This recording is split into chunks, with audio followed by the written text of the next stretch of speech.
Happy Friday, everybody. I'm Amanda Head, the Hollywood Conservative, and this is your Hollywood Minute. Last Wednesday, I went to a private screening of My Son Hunter. The film with Lawrence Fox starring as Hunter Biden was an interesting film. There were some funny moments. I thought that Lawrence Fox was great.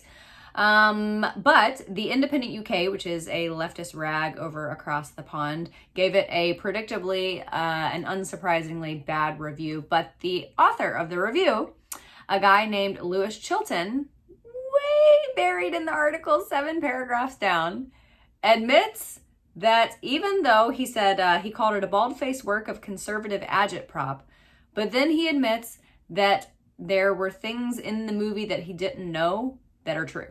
And I think that that was kind of the purpose of this film, was to just kind of plant little seeds. So he says, no matter how laughable My Son Hunter is, there is at least a soupçon.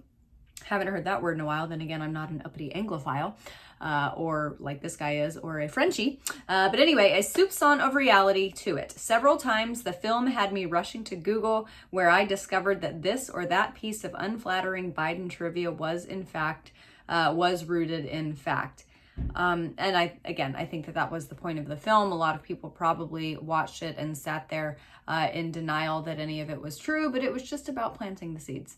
And we also know from a recent Rasmussen poll that 63% of Americans still think the Hunter Biden laptop story is important 2 years later. So there's that. Everybody head over to my website, thehollywoodconservative.us, sign up for my daily emails, go to my pillow and use my promo code Hollywood. And Sunday is the 21st anniversary of 9/11. And for my generation, that's the day in our generation that we will never, ever forget. I remember practically every minute of that day, that awful, awful day. So I would just encourage you on Sunday to keep that in mind, and keep in mind the blessings that we have in this country, and all of the men and women who protect us, and keep things like that from ever happening again. Have a great weekend, everybody. See you on Monday.